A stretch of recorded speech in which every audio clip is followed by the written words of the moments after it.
Hello everyone, welcome to Sanmardana classes. Let us see question number 57 of chapter 4th and laws of motion. Why does the cricket player move his hand backward while catching the ball? ನೀವು ನೋಡಿರ್ಬೇಕು cricket ನೋಡ್ತಿರುವಾಗ ಏನ್ ಮಾಡ್ತಾರೆ, catch ಹಿಡಿಯುವಾಗ ball ಅನ್ನ catch ಹಿಡಿಯುವಾಗ wicket keeper ಇರ್ಬೋದು ಅಥವಾ fielder ಇರ್ಬೋದು, ಕೈಯನ್ನ ಏನ್ ಮಾಡ್ತಾರೆ, ಹಿಂದ್ ತಗೊಂಡು ಹೋಗಿ ಸ್ವಲ್ಪ ಹಿಂದ್ ತಗೊಂಡು ಹೋಗಿ ಕ್ಯಾಚ್ ಹಿಡಿತಾರೆ. What is the reason? A fast-moving cricket ball has a large momentum. Momentum ಅಂದ್ರೇನು? P is equal to M into V. Fast moving cricket ball ಅಂದ್ರೆ ವೆಲಾಸಿಟಿ ಜಾಸ್ತಿ ಇರುತ್ತೆ, ಸೊ ಮೊಮೆಂಟಮ್ ಏನಾಗಿರುತ್ತೆ, ಜಾಸ್ತಿ ಇರುತ್ತೆ. In stopping or catching this ball, its momentum has reduce to be zero. ಈಗ speed ಆಗಿ ಬರ್ತಾ ಇದೆ ಬಾಲು, ಕ್ಯಾಚ್ ಹಿಡಿತಾ ಇದೀವಿ ಅಂದ್ರೆ ಮೀನಿಂಗ್ ಏನು? ಆ ಬಾಲ್ ಏನ್ ಬರ್ತಾ ಇದೆ, ಕ್ಯಾಚ್ ಹಿಡಿತಾ ಇದೀವಿ ಅಂದ್ರೆ ಕ್ಯಾಚ್ ಹಿಡಿತಾ ಇದೀವಿ ಅಂತಲ್ಲ. ಸೈನ್ಸ್ ಅಲ್ಲಿ ಹೇಗೆ ಯೋಚನೆ ಮಾಡಬೇಕು, we have to think it like, okay, just like science students you have to analyse the situation. ಹೇಗೆ ಕ್ರಿಕೆಟ್ ಬಾಲ್ ಬರ್ತಾ ಇದೆ ವಿತ್ ಸಮ್ ವೆಲಾಸಿಟಿ, ಈಗ ಆ ಸ್ಪೀಡ್ ಏನಿದೆ, ನಾನು ಕ್ಯಾಚ್ ಹಿಡಿದಾಗ ಸ್ಪೀಡ್ ಯಾವ್ದಕ್ ಬಂತು, ಬಂದು ಬಾಲ್ ಬಿತ್ತು, ಸ್ಪೀಡ್ ಏನಾಯ್ತು, ಝೀರೋ. ಆ ಬಾಲ್ ಯಾವ ಪೊಸಿಷನ್ಗೆ ಬಂತು, ರೆಸ್ಟ್ ಪೊಸಿಷನ್ಗೆ ಬರ್ತಿದೆ.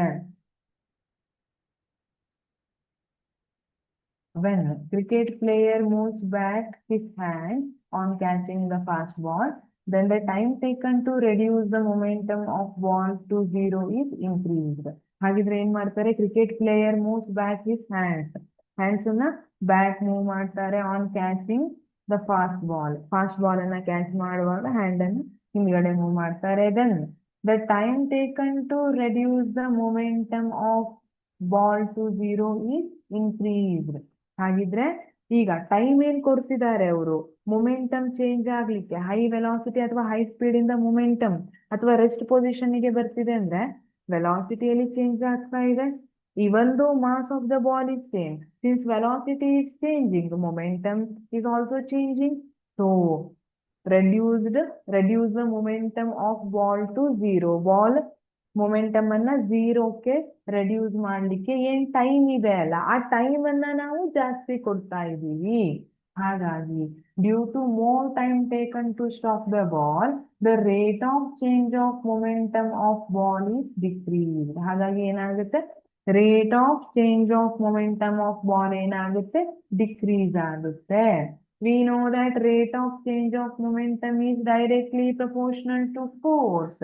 So small force is exerted on the hands of player. ಹಾಗಾಗಿ rate of change of momentum decrease ಆಗಿರೋದಕ್ಕೆ ಸ್ಮಾಲ್ ಫೋರ್ಸ್ ಏನಿದೆ ಅದು, small force is exerted on the hands of player, so the hands of player do not get hurt. ಹಾಗಾಗಿ ಕೈಗೆ ಜಾಸ್ತಿ eight ಬೀಳೋದಿಲ್ಲ.